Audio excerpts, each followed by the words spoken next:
Hello again, everyone. David Sanderson back here with you, and had one of those things that happened to me just a couple of days ago that is one of those things that feels like only would happen to me, or maybe one of those only in the Midwest things. And I guess if you don't live in the Midwest, then you really, I guess, just wouldn't understand. But nevertheless, it was something that was pretty impactful and pretty profound, and something that I wanted to share with all of you. So, obviously, as you can see behind me in the video here, I've got part of my setup here, and you can see I collect a lot of WWF memorabilia. You can see the posters in the background. You can see the Bret Hart cardboard cutout. You can see my magazine rack. Of course, can't forget Knight Rider Big Wheel, 1983, living strong here. But nevertheless, I do collect a lot of wrestling merchandise and memorabilia. And so, one of the things that I want to talk to you about today is just that. So if you haven't figured out by now, based on what you see on the walls and the shirt I'm wearing, it's no secret that Bret the Hitman Hart is without a doubt my favorite all-time professional wrestler. And to give you the full story of why I'm recording this video, I'm going to take you back to Thursday, October 8th, 1992. So let's go get in our DeLorean, and we're going to go, at the time that we record this, 31 years back in history. It was a Thursday night. 12-year-old David C. Anderson is attending the World Wrestling Federation live event at the Veterans Memorial Auditorium in Des Moines, Iowa. We'll call it a sparse crowd, but to be honest, when I was a kid back in the day, I didn't really pay attention to how many people were in the building. There could have been 1,500 people or 15,000 people. I didn't really care. I was just excited that I was there and getting to see live World Wrestling Federation action. And as we mentioned, Bret the Hitman Hart, my all-time favorite wrestler, was in the main event that evening against Papa Shango. So to go a little deeper and to nerd out even more, so again, this live event that I attended was on Thursday, October 8th, 1992. Keep that date in mind. Now, 12-year-old David C. Anderson has floor seats. I have seats on the risers on the floor. I'm in the first row of risers, and there's four ringside rows in front of me. So I have pretty good seats. I'm pretty close to the action. Some other matches on the card that night, we had Macho Man Randy Savage taking on Razor Ramon. We had a lot of injury or just no-show substitutions. We were supposed to have, I believe, Legion of Doom against the Nasty Boys, and that ended up turning into a one-on-one bout instead of a tag team bout. Just different people, not being able to make the town, whatever the case may be. But again, sparsely attended, probably about 1,500 people based on the research that I've done. Now, the reason we're doing this video, I made it my mission after where I figured out my seats were, I'm going to get Bret the Hitman Hart's glasses. I've studied Bret Hart's matches. I know exactly where he goes when he jumps out of the ring before the match starts to give his trademark sunglasses away. And I'm right on that side of the ring, and I can see the first four rows on the floor.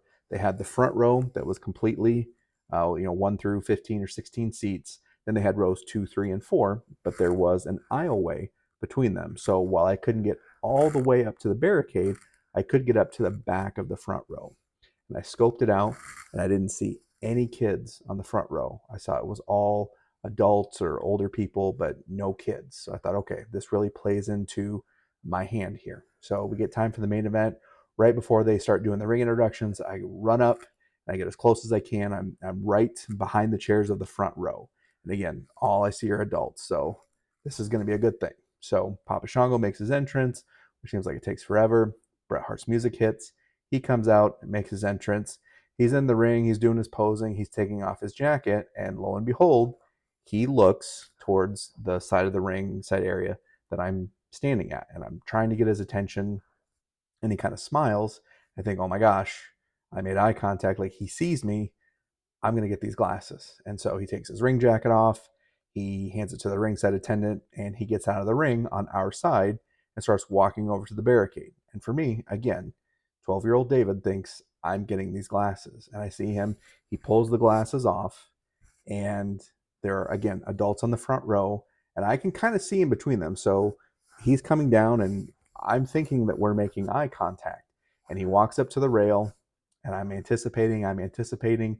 He takes the glasses off, and he goes to put them on what I think is me. And at the last minute, in my mind, an adult in the front row grabs a kid that's in front of them that I can't see, holds the kid up. Bret puts the glasses on the little kid. Again, I'm 12 at the time. This kid was probably 2, 3, 4 years old, much younger than me. Again, I didn't see the kid because the kid was in front of the adult and with how the seats were set up. So didn't realize there was a kid up there. Devastated. Go back to my seat. Head just hung. So disappointed. Still watched the match. It was the main event. Bret Hart's still my favorite. Again, wasn't mad at Bret Hart, but I had my mind and my heart set on I was going to get these glasses. And alas, it wasn't meant to be. And so again, we talked about the date, Thursday, October 8th, 1992. So they finish that show. They go on the weekend loop, Friday, Saturday, Sunday. Monday, the 12th, in Saskatoon, Saskatchewan, Canada, Bret Hart defeats Ric Flair to become the World Wrestling Federation champion. So I saw one of the last few live events before Bret won the title. Again, just me with my crazy random wrestling facts, wanted to share that. So anyway, I'm recording this video today because a couple of days ago, I get a text from my good buddy who I've been friends with almost as long as this happened, Skylar, who happens to manage a local collectible store. And I get a text from him just out of the blue on a Friday afternoon with a couple of pictures. Hey, any insight on these? Do you think these are legit? And wouldn't you know it, he sent me pictures of the very sunglasses that Bret Hart wore against Papa Shango in Des Moines, Iowa on Thursday, October the 8th, 1992. And I'm trying to get a shot so you can see. He's got his artwork, Hitman versus Papa Shango. And of course, we've got Des Moines, Iowa. Stay cool, Bret the Hitman Hart. Now, as someone who is a Bret Hart autograph expert, aficionado, if you will, I can for 100% certain state that these are, in fact, the actual glasses. And I'll take some better pictures and whatnot and put with this video. But when I got this text from my friend, immediately I was flashed back to October of 1992. And I immediately text back, yes, 100%. Those are authentic. And whatever you do, do not let those glasses walk out of your shop. He said, okay.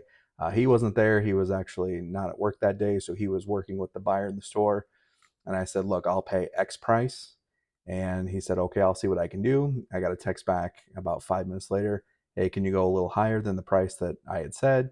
Absolutely. I was not going to let these glasses escape me for another 31 years, hopefully. And so we were able to strike a deal.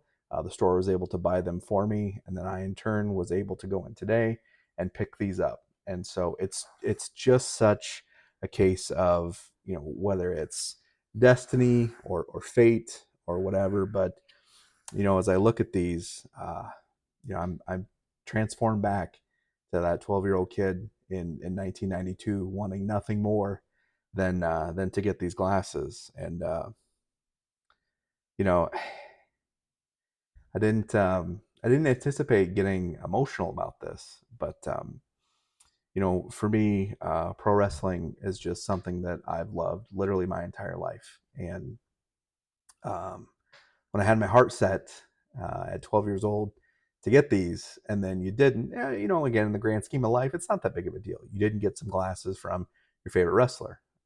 My life still has turned out pretty great, but just the fact that for whatever reason, 31 years later, these are now in my possession and are part of my collection is just, it's wild, man. It's absolutely wild. It's something that if you know me and you know anything about me, again, like I've said, I'm one of the biggest Bret Hart fans there is.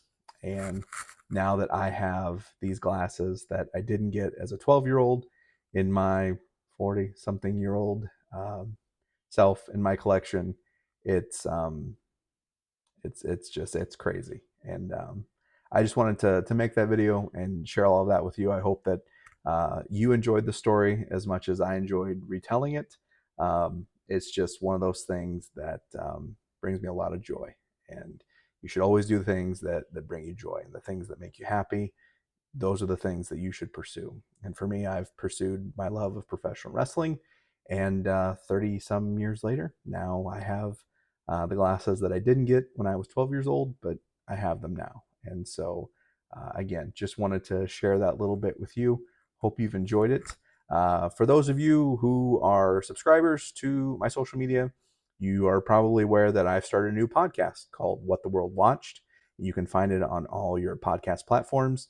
Essentially, every week I will pick a random show from the mostly golden era of the World Wrestling Federation, and we'll just go back and take a fun retrospective review of that show and what my memories were as a fan and what was going on in the wrestling world at that time.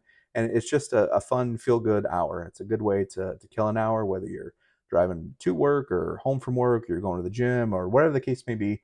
I would really appreciate you checking it out. And if you like it, tell 100 people. And if you don't like it, well, maybe just keep that to yourself.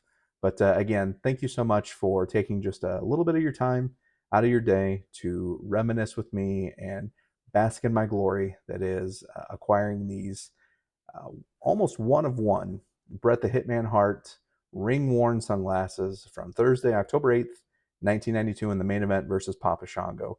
Again, make sure you follow me on my verified social media at David C. Anderson, ANDERSEN.